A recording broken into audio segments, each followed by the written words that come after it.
Hi all எல்லோரும் என்ன பண்ணிகிட்ருக்கீங்க? இன்றைக்கி என்ன வீடியோ பார்க்க போகிறோன்னா ரொம்ப இன்ட்ரெஸ்டிங்கான வீடியோ. எங்கள் ஊரில் காலாகாலமாக நடக்கிற பனையேறி தொழில் பற்றி தான் ஒரு சின்ன வீடியோ. இது நாங்கள் எங்கள் ஃபேமிலியில் எல்லாருமே பனையேறி இருக்காங்க. எங்கள் தாத்தா, எங்கள் மாமா, நான் கூட வெக்கேஷனுக்குலாம் ஊருக்கு போகும்போது, பாம்பேலேருந்து ஊருக்கு போகும்போதெல்லாம் பார்ப்பேன். எப்படி அந்த பனையேற்றம் அதை பற்றி எல்லாமே எனக்கும் கொஞ்சம் தெரியும். ஸோ அதுக்கு முன்னாடி நம்ம வீடியோவை ஃபுல்லாக பாருங்கள், ஸ்கிப் பண்ணால் பாருங்கள், மறக்காமல் சப்ஸ்கிரைப் பண்ணுங்கள். இது எப்போ ஸ்டார்ட் பண்ணுவாங்கன்னா, நம்ம ஃபெப்ரவரி, மார்ச் ஸ்டார்டிங்கில் தான் ஸ்டார்ட் பண்ணுவாங்களாம்.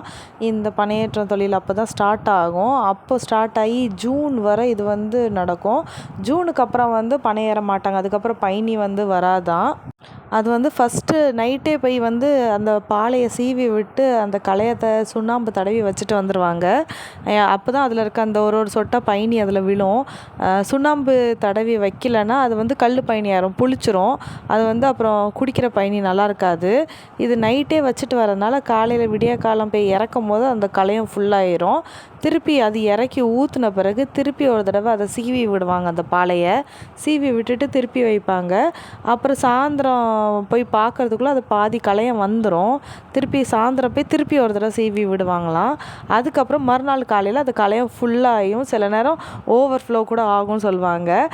நான்லாம் சின்ன பிள்ளையா இருக்கும்போது பயணி ஊருக்குள்ளே போய் விற்பாங்க. எங்கள் பாட்டி குடத்துல வச்சு விற்கிற போது நானும் கூட போயிருக்கேன். ஆனால் இப்போ அப்படி இல்லை. இப்போ பயணி இறக்கும் போதே போய் வாங்கி ஒரு களையம் இவ்வளோன்னு வாங்கி குடிக்கிறாங்க. இப்போ ஊருக்குள்ளே ரேராக தான் வருது. நம்ம சொல்லி வச்சா தான் கொண்டு வராங்க. இல்லைன்னா காட்டுக்குள்ளேயே முடிஞ்சு போயிடும், தீந்துடும். இந்த பயணியில் தான் கருப்பட்டியும் பண்ணுவாங்க. பயணியெல்லாம் விற்று சேல்ஸ் ஆன பிறகு மிச்சம் இருக்க பயணியை பெரிய வார்ப்பில் காட்டுக்குள்ளேயே போட்டு குச்சில் மாதிரிலாம் வச்சுருப்பாங்க. அந்த குச்சில் உள்ள எங்கள் பாட்டி கருப்பட்டி காய்க்கிறதுல எனக்கு தெரியும். பெரிய வார்ப்பில் அது நல்லா ஊற்றி நல்லா கிண்டுவாங்க. அது கூப்பணி மாதிரி ஆயிரும். அப்புறம் அதில் சிரட்டை, சின்ன சின்ன சிரட்டை மண்ணுக்குள்ளே வச்சுருப்பாங்க. அந்த பயணி அதில் கூப்பணியை ஊற்றி ஆற வைப்பாங்க. ஒரு தார்ப்பா மாதிரி போட்டு மூடி வச்சுருவாங்க. அதுக்கப்புறம் ஒரு மணி நேரத்தில் செட் ஆயிரும். இப்போ உள்ள கருப்பட்டிலாம் இவ்வளோ சின்ன சின்னதாக இருக்குது. அப்போ உள்ள கருப்பட்டிலாம் ஒரு கருப்பட்டியே 1 கிலோ இருக்கும். அவ்வளோ பெருசாக இருக்கும். அந்த கலருமே அப்படி ப்ரௌன் டார்க்கு, அந்த சாக்லேட் ப்ரௌன் கலரில் இருக்கும். நான்லாம் கருப்பட்டி அதுக்கப்புறம் அந்த கருப்பட்டியை போய் எடைக்கு போய் விற்பாங்க. விற்று அதில் இருக்க வருமானத்தில் தான் வீட்டு செலவெல்லாம் பார்ப்பாங்கன்னு எங்கள் அம்மா சொல்லுவாங்க. பனையேற்றம் வந்தால் நல்லாயிருக்கும். அதுக்கப்புறம் டைமில் விவசாயம் பார்ப்பாங்க. அதுக்கப்புறம் பயிர் இதெல்லாம் விதைப்பாங்கன்னு சொன்னாங்க. இந்த பனையேற்றம் ஒரு 4லேருந்து 5 மாதம் வரை தான் இருக்கும்.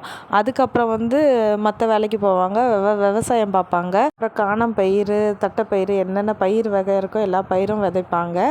அது அறுவடை முடிஞ்ச பிறகு அப்புறம் நாற்று நடுவாங்க. நாற்று நட்டு முடிஞ்ச பிறகு அப்புறம் பனையேற்றம் வரும். இது ஒரு சைக்கிளாகவே இந்த 3 இது பண்ணிகிட்ருப்பாங்க. இப்படி தான் நாங்கள் சின்ன பிள்ளையா இருக்கும்போது ஊர்லலாம் போனோன்னா இந்த ரூட்டீனில் தான் இருக்கோம். எங்கள் தாத்தா பாட்டி கூட நாங்கள் காட்டில் போய் எல்லா வேலையும் பண்ணுவாங்க. அவங்க கூட உட்காந்து வேடிக்கை பார்த்துட்டு காலையில் போனால் சாயந்தரம் வர அந்த காட்டுக்குள்ளே தான் சுற்றிக்கிட்டு வருவோம். அப்புறம் என்னோடய தம்பி இந்த டைம் ஊருக்கு போயிருக்கும்போது பயணி வாங்கிட்டு வந்தான். சரி, என் பொண்ணுக்கும் பட்டை பிடிச்சி கொடுப்போன்ட்டு எங்கள் டேடி பட்டை பிடிச்சி கொடுத்தாங்க. ஏன்னா எப்போவுமே கிளாஸில் குடிச்சு தான் அவங்களாம் பழக்கம். சரி, பட்டையில் இந்த டைம் குடிச்சு பாரு, நல்லாயிருக்கும் அப்படின்னு சொல்லி அவளுக்கும் அது வித்தியாசமாக இருந்ததுனால அவளும் அதில் குடிச்சு பார்த்துட்டு இருந்தா. அப்புறம் எங்கள் அண்ணன் பொண்ணு கீழே நின்றுட்டு இருந்தா. அவளுக்கு கொடுத்து பார்த்தா அவள் வாங்கவே இல்லை. பார்த்தோன்னே ஓடியே போயிட்டா. நாங்கள் எப்படியும் ஒரு 1 வீக் இல்லைன்னா 10 டேஸ்க்கு தான் ஊருக்கு போவோம். ஏன்னா வெக்கேஷன் அப்போ தான் ஸ்டார்ட் ஆகும். அப்போது எப்படியாச்சும் ஒரு 2-3 தடவையாச்சும் போய் வாங்கி குடிச்சிருவோம். ஏன்னா சொல்லி வைக்கணும், காலையிலே போய் வாங்கிட்டு வரணும் சொல்லி வைக்கிறதோட. இந்த வீடியோ பிடிச்சிருந்தா மறக்காமல் விஜிஸ் சேனலுக்கு சப்ஸ்கிரைப் பண்ணுங்கள். பாய்.